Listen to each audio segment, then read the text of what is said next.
Chère entrepreneur créative, ce podcast a été conçu pour t'aider à répondre à cette question: comment vendre mes créations et développer un business rentable tout en préservant mon temps, mon énergie et mon esprit. Je suis Olivia Bienvenue, cake designer durable et coach certifié, et je serai ta plus grande supportrice dans cette aventure. Ma mission? Aider les femmes aux mille et une idées à exprimer leur audace créative et à en vivre pleinement. Welcome to the show!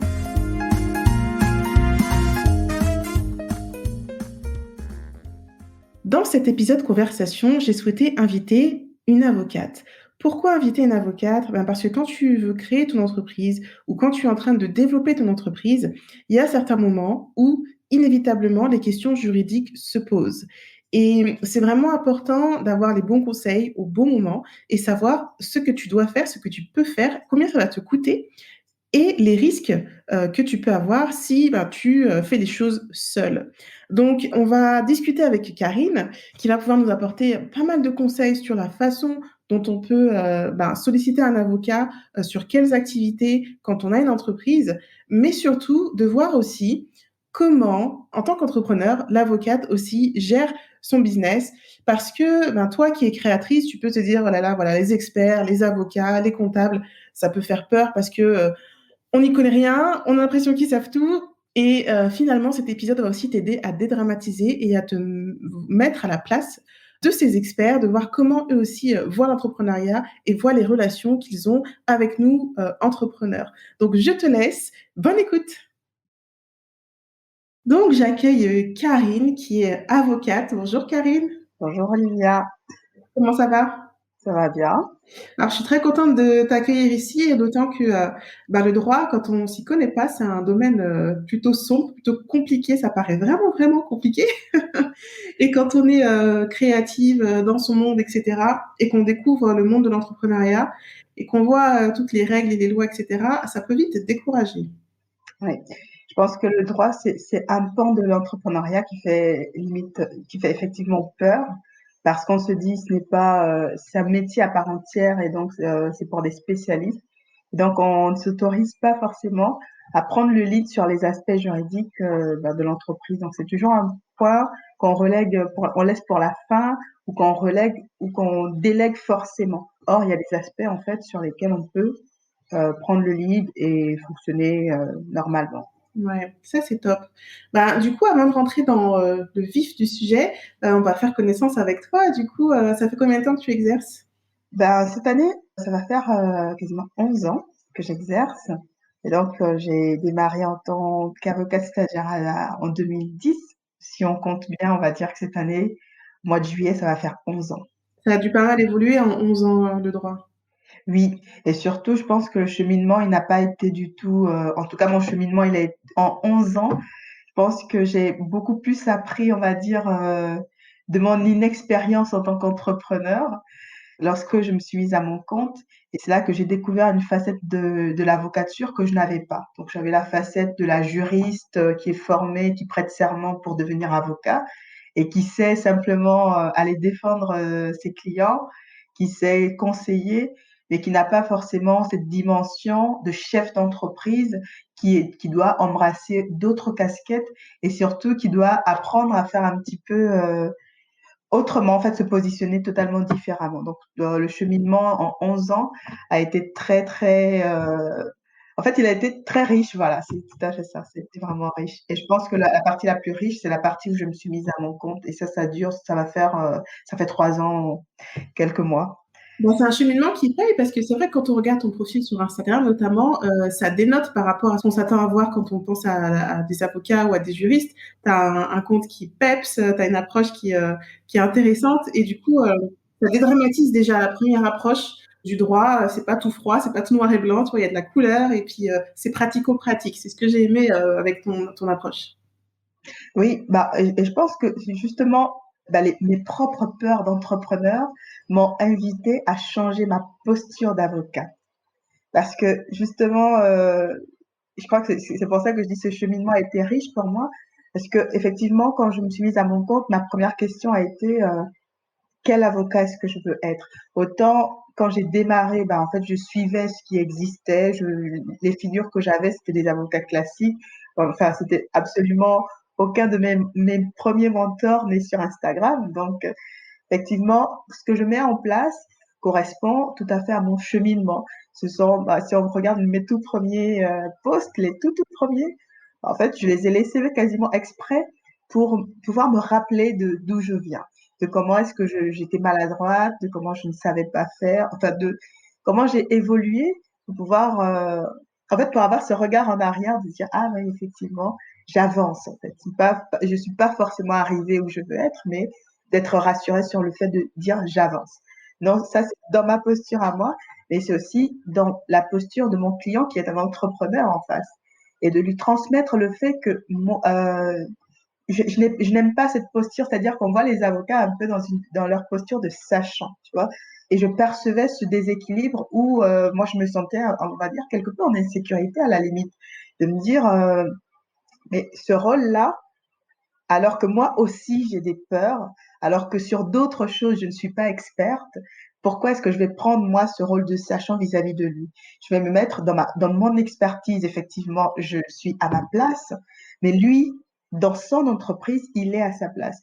Et donc ce que je voulais, c'était repositionner mon client face à moi, pas en dessous, pas dans une position de sachant, ou non, pas dans une position un peu de déséquilibre de moi qui sais tout, mais une manière de lui dire, c'est toi qui connais ton entreprise, c'est toi qui connais ton business, c'est ce que tu veux faire, et moi, à partir de ce que je sais, on va faire ensemble. Et c'est pour ça que j'ai évolué en cherchant à trouver cet angle d'approche pour que justement on soit tous les deux à l'aise, où moi je suis pas mal à l'aise dans ma position de sachant et l'autre aussi mal à l'aise parce que il sait pas comment s'approcher de moi. Parce que il y avait beaucoup ce rapport quand je disais je suis avocat à par exemple un événement de réseautage d'entrepreneurs. Dès que je disais je suis avocat, tout de suite il y avait comme un blanc en fait. C'est comme si tout devenait froid, on savait plus quoi me dire. Et là, moi, je me disais, mais pourquoi? Alors que moi aussi, je suis entrepreneur et en plus, je débute, tu vois. C'était un peu malaisant. Et donc, je me suis dit, comment est-ce que je casse cette chose qui, moi, ne me convient pas parce que ce n'est pas la posture que je veux adopter. Et donc, voilà, je suis partie au feeling, je le dis beaucoup. Je suis partie en me mettant dans cette posture-là. C'est super intéressant parce qu'effectivement, quand on est face à quelqu'un qui a une expertise qu'on n'a pas, on a ce sentiment d'être tout petit, d'être carrément nul. Le syndrome de l'imposteur refait surface. Et puis on n'ose pas forcément poser les vraies questions, dire ce qu'on pense, de peur de passer pour quelqu'un de bête ou voilà qui est pas à sa place. Donc je trouve super intéressant que tu nous partages ça et qu'on se rende compte aussi que les experts auxquels on s'adresse en tant qu'entrepreneur, bah, eux aussi ont leur combat d'entrepreneur et ont leur cheminement, quoi, et font face aussi aux mêmes peurs, et que finalement, on est, comme tu dis, chacun à sa place dans sa propre expertise. Je trouve ça intéressant. Et une question qu'on bien posée, est-ce que tu as toujours rêvé de faire ce métier? Je pense que j'ai voulu faire ce métier très tôt. Ce n'est pas forcément le premier métier qui m'est venu, parce que j'ai voulu aussi être pilote de chasse. Bon, après, j'ai grandi dans une base militaire, une base aérienne. Donc, j'ai eu d'autres options. Mais ce que je voulais être, c'était pasteur, comme Martin Luther King. Ok. Bah, c'était lui, j'avais un fort sentiment, quand j'ai découvert un petit peu des figures noires, l'histoire des Noirs dans le monde, j'ai ressenti un profond sentiment d'injustice. Et aussi, moi, je suis gabonaise, et il y a aussi ce rapport, on va dire, en général en Afrique, qui est le rapport à l'aîné, au droit d'aînesse. Et parfois, je trouvais justement que parfois les aînés n'avaient pas raison. Et toi, parce que tu étais juste petit, on te demandait de te taire. Et donc, moi, ce sentiment d'injustice était très profondément ancré et je ressentais comme un besoin de casser quelque chose, de faire quelque chose par rapport à ce sentiment que je n'arrivais pas à bien situer. Donc, tu dis, j'ai découvert, pas Martin Luther King, mais sa femme. Et donc, j'ai dit un jour à mon père, je vais étudier la théologie. Je devais avoir 7 ans. Je vais devenir pasteur. Il m'a demandé pourquoi. Il était très surpris. Et je lui ai dit, pour défendre les droits. Il m'a dit, tu n'as pas besoin d'être pasteur pour défendre les droits. Tu peux simplement devenir avocat. Et donc ça, il l'a dit avec une telle simplicité. C'était une suggestion qui, pour moi, est devenue une évidence. Et donc, c'est resté. Mais après, effectivement, c'était pas figé. Parce que même pendant mon parcours en faculté de droit, j'ai envisagé d'autres options, devenir magistrat, enfin, faire sciences politiques, c'est-à-dire aller vers d'autres choses. Je suis restée ouverte à ce qui se présentait à moi. Et plus j'avançais, plus ça devenait une évidence qu'en fait, pour moi, c'était être avocat qui était qui allait bien avec moi. C'était ça que je voulais être. D'ailleurs, j'ai même, sur mon parcours, j'ai même eu une année de césure où je me suis arrêtée, où j'ai voulu raccrocher littéralement la robe, comme on dit. Pendant un an, je n'ai pas exercé. Je ne voulais plus d'ailleurs exercer, tout simplement. Mais j'ai bien ressenti au fond de moi qu'il me manquait quelque chose et que pour moi, j'étais profondément avocate. C'est peut-être pas ce que je vais faire. Tu me dis toujours que c'est peut-être pas ce que je vais faire toute ma vie, mais je sais que c'est une partie qui est très, très, très marquée en moi, très profondément ancrée et que je ressens dans ma vie de tous les jours, en fait. Donc, est-ce que j'ai toujours voulu faire ça? Je pense que j'ai voulu le faire assez tôt et que la vie m'a simplement montré que j'étais à ma place. Ah, c'est beau ce que tu dis.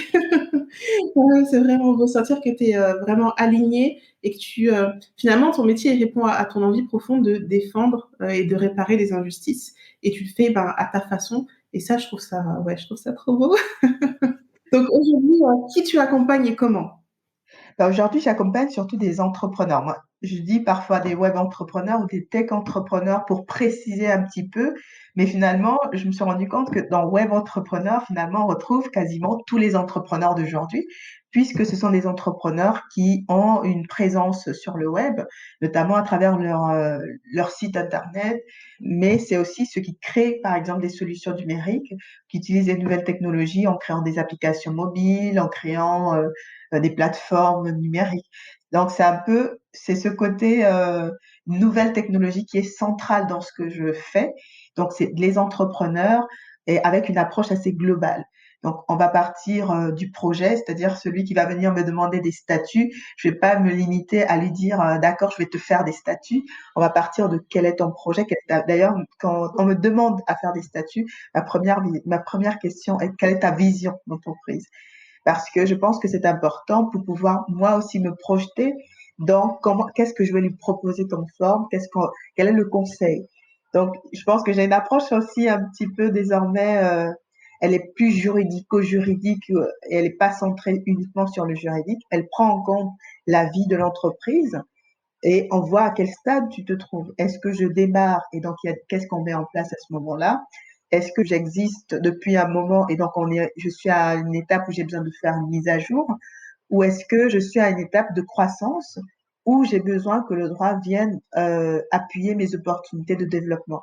Donc on va dire que j'utilise le droit justement comme outil de développement et d'opportunité à tous les stades de la vie de l'entreprise.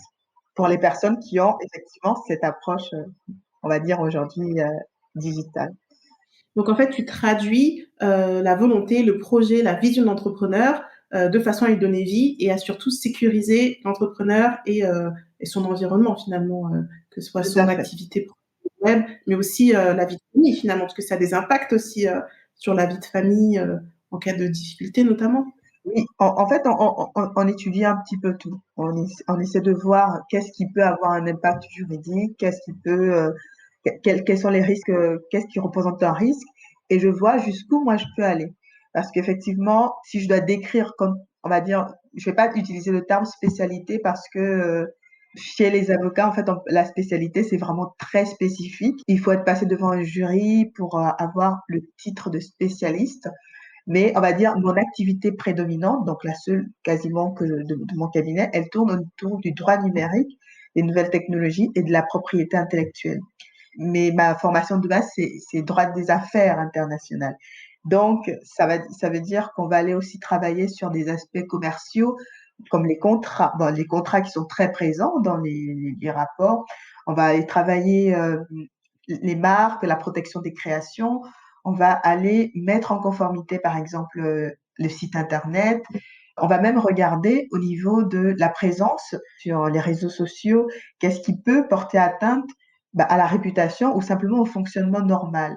Parce que j'utilise par exemple des photos ou j'ai copié des choses qui ne sont pas à moi. Donc on va aller un peu faire le tour Et en fonction de là où on se trouve, par exemple, sur les contrats, bah, celui qui démarre, il a peut-être besoin de deux, trois contrats ou un seul, mais peut-être que à un autre stade de développement, celui qui négociait en signant uniquement ce qu'on lui proposait va se mettre dans une posture où lui, il va pouvoir aussi proposer ses propres contrats en fonction de l'activité. Donc, c'est vraiment un regard global et il y a des warnings, par exemple, sur les points de fiscalité. Ce n'est pas ma spécialité. Donc, effectivement, là, soit je m'entoure de confrères qui sont spécialisés, soit, en fait, je redirige le client sur cette question-là vers un confrère. Donc, ça va être fiscalité, droit du travail. Donc, d'autres aspects sur lesquels je vais attirer son attention en disant, bah, ça, par exemple, à ce stade, c'est important, où il y a un risque à ce niveau-là. Et là, on va aller creuser un peu plus, mais ce n'est pas forcément moi qui vais le faire. Ce que je veux, c'est simplement qu'il se dise, qu'il ait un regard un peu clair de ce dont il a besoin et vers où il doit aller étape par étape. OK. Il y a des fois, des personnes qui n'osent pas passer par un avocat parce qu'elles ont peur du coût en se disant: «Ça va coûter trop cher, j'en ai pas besoin, je vais aller sur un site et je vais piquer, les conditions générales de vente» ou des choses comme ça. Mais le risque derrière, c'est quoi? Bah, déjà, on va un peu démystifier cette affaire du tarif. C'est comme tout. C'est-à-dire que effectivement, on fait une prestation intellectuelle et donc il faut la chiffrer avec les charges qu'il y a derrière. Bon, je vais quand même préciser que les avocats, en dehors des charges normales d'un entrepreneur, nous avons des charges supplémentaires qui sont liées à notre profession. C'est ce qui peut expliquer un petit peu le tarif élevé. Mais ce n'est pas tout. Aujourd'hui, on a beaucoup de plus en plus d'avocats travaillent, c'est-à-dire en fait dans notre fonctionnement, on travaille beaucoup au temps passé.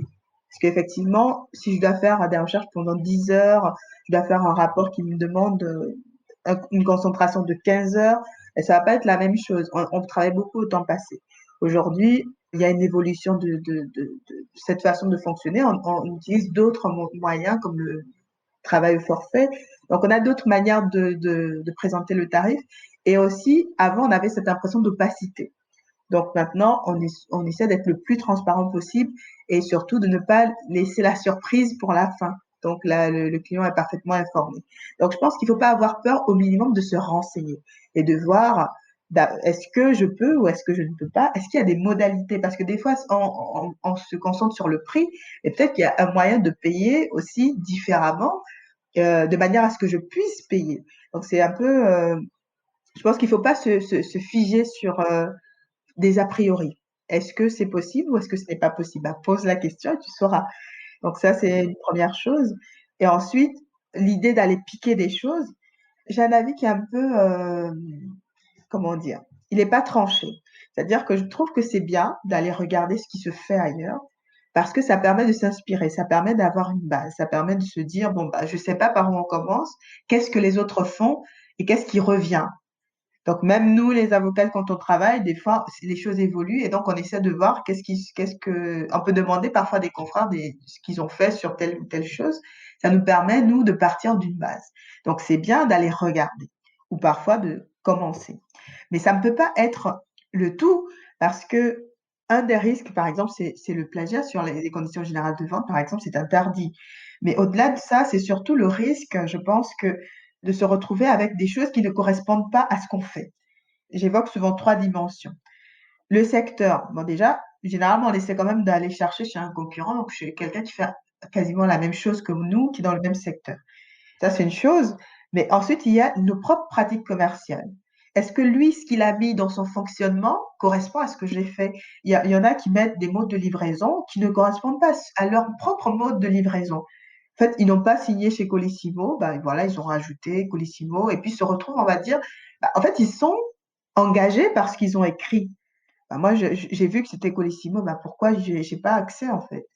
Ou alors, je vais mettre des modalités de paiement, alors que je n'accepte pas les chèques, bah, puisque j'ai juste copié-collé, mon client il va m'envoyer le chèque et en fait, il a le droit puisque c'est ce que dit le contrat. Donc en fait, c'est aussi se prendre plus ou moins dans un piège de quelque chose qui ne correspond pas à la réalité de nos pratiques commerciales. Donc oui, ça peut servir de base, mais ensuite on est pur, on enlève quand même ou en tout cas on adapte à notre réalité. Et là, si on parle des conditions générales de vente sur un site, il y a le fonctionnement aussi technique du site. C'est-à-dire, le parcours que moi je vais faire pour aller acheter ne va pas être le même sur un site que sur un autre. Donc, il y a des personnes où, dans le parcours, je vais directement atterrir sur une page PayPal. Il y a d'autres où il y aura tout un cheminement qui ne correspond absolument pas à celui de la personne qu'on a copié. Donc, c'est là où je dis, c'est la base des autres, c'est bien, c'est un début, mais ça ne peut être qu'un début. Pour finaliser ça, on ne peut pas rester sur ce que les autres ont fait.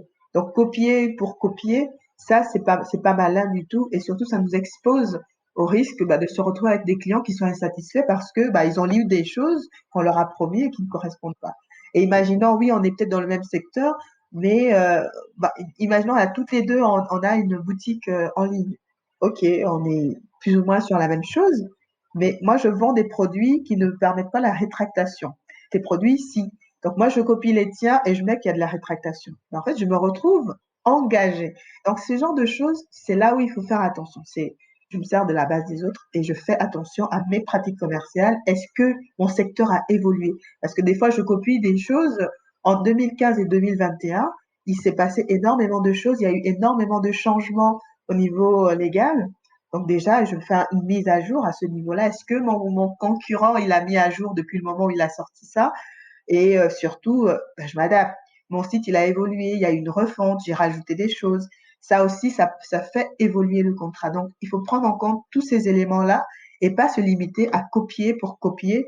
Et surtout, ça permet de s'éloigner de la copie et du plagiat absolu qui est interdit et qui peut faire que justement on soit poursuivi par un concurrent parce qu'on aura copié ses conditions générales. Ouais, parce qu'on peut de prime abord se dire, bon, il faut que j'ai les conditions générales, il faut que j'ai des mentions légales, des CGU, donc je copie, j'ai quelque chose, c'est bon, je suis tranquille. Sauf que, comme tu dis, c'est un contrat, donc c'est là pour nous protéger, mais ça nous engage aussi. Et derrière, le risque, voilà, c'est de se retrouver à avoir dans l'extrême, hein, mais des clients qui nous poursuivent parce qu'on n'a pas respecté une clause, ou alors de se retrouver en galère parce qu'on s'est engagé à faire des choses qu'on n'est pas capable de faire, comme tu parlais de la rétractation, etc. Donc c'est vraiment, je pense, une partie très intéressante de voir le risque que l'on prend si on n'a pas ces éléments-là ou si on les a mais qui sont mal ficelés. Et c'est là où je retrouve la partie du prix où on se dit, de prime abord, on peut dire, voilà, c'est cher, mais en fait, non, c'est pas cher parce que derrière, c'est une tranquillité que tu as, une assurance que ton entreprise, elle est protégée et que toi aussi, tu es protégé et que si les barrières sont mises, en fait, s'il y a un client qui est pas content, tu sais que les choses, elles sont carrées et tu es protégé, tu es tranquille, quoi. C'est vraiment. Surtout, il ne faut pas se dire on a qu'une option. Donc aujourd'hui, il y a des avocats qui proposent plusieurs options. C'est-à-dire, ça peut être, je rédige et un avocat accepte de relire. Aujourd'hui, par exemple, sur les plateformes de téléchargement qui proposent des téléchargements de mentions légales, de CGV, ils ont un service, par exemple, supplémentaire de relecture par un avocat. Ça arrive. On peut avoir une révision. On peut avoir une rédaction complète. Bon, effectivement, l'avocat, il préfère quand même s'engager sur quelque chose qu'il a rédigé de A à Z. Mais effectivement, selon où on se trouve, on peut avoir des options autres qui nous permettent d'être tranquilles pendant un temps. Et il ne faut pas se dire que parce que j'ai fait mes CGV au 1er janvier 2021, elles seront toujours valides au 31 décembre parce que là, ça évolue. Notre activité évolue, nos pratiques commerciales évoluent, la loi évolue. On est un peu figé sur, oui, les lois évoluent, mais il n'y a pas que les lois, mais nous aussi, on évolue. C'est comme depuis le début, on parle de cheminement entrepreneurial, il faut se rendre compte que au cours d'une seule année, il se passe énormément de choses. Donc moi, j'invite souvent les personnes qui me contactent par rapport à ça. Je leur dis, c'est vrai qu'on a rédigé là, mais il faut faire une petite mise à jour tous les 6 mois à peu près. Est-ce que mes pratiques ont évolué? Est-ce que mon site a bougé? Est-ce que mes produits, vraiment dans tout ce que je fais, est-ce qu'il y a quelque chose qui a bougé? Et à la limite, je vais poser la question à l'avocat sur les questions légales. J'ai entendu dire ceci ou pas, ou simplement dire, bon, on a fait CCGV en janvier, on est en juin, avant d'aller en vacances, je vais m'assurer que tout est OK. Est-ce qu'il y a eu un changement vraiment majeur? S'il n'y a pas de changement majeur, ça va. Mais le regard, il n'est pas que du côté de la loi, il est aussi de notre côté en tant qu'entrepreneur sur nos pratiques et sur nos outils qui sont par exemple un site. Oui, si on change de plateforme de site e-commerce, Si on change de modalité de paiement, par exemple, on utilise PayPal, on n'utilise plus PayPal. Si on change de process, tout ça a une incidence après sur les conditions qu'on va mettre sur notre site. Effectivement, j'allais te demander à quelle fréquence tous les 6 mois. Tous les 6 mois, ça me paraît bien. Quand on voit 2020, comment l'année a paru en 12 mois, on aurait dit que c'était 24 mois. Il y a tellement de choses qui évoluent. Il y a beaucoup de modes de fonctionnement qui ont évolué chez les vendeurs en ligne. Donc, effectivement, c'est important de vérifier que c'est toujours à jour. Ouais. Du coup, est-ce qu'il y a des choses, parce qu'on t'entend parler, là, tu es super passionnée par ce que tu fais. Est-ce qu'il y a des choses que tu aimes moins dans ton activité? Je pense que la manière dont j'exerce aujourd'hui, c'est peut-être ça qui me donne toute la passion. C'est vrai qu'au début, effectivement, il y avait le plaisir de la découverte.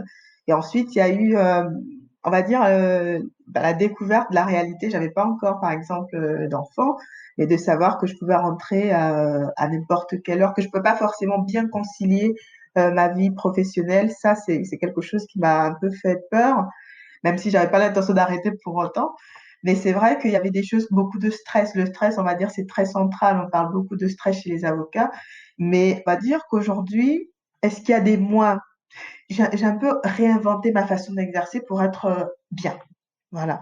Mais après, effectivement, je pense que les mois, c'est un peu les mois de la vie d'entrepreneur. Il y a des périodes d'expansion, des périodes de contraction. Il y a des périodes où effectivement on n'est pas au top, on n'avance pas forcément comme on veut, où on n'est pas bien physiquement. Et donc, effectivement, on a besoin de s'arrêter. Et en même temps, on se dit, bon, on ne peut pas se permettre. Il y a plein de choses comme ça dans notre propre évolution personnelle qui interagissent avec notre fonctionnement.